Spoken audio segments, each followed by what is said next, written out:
હનુમાનજી મહારાજ પાસે કાંઈ નહોતું, આખી દુનિયા સલામ કરે, આખી દુનિયા.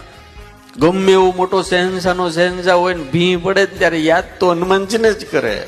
કષ્ટ શબ્દ છે ને ખાલી 2 અક્ષરનો છે, પણ એ કષ્ટને ભાંગવાનું જો કામ કરતો હોય ને તો સાળંગપુર વાળો મારો દાદો કષ્ટ ભંજન દેવ છે યાર.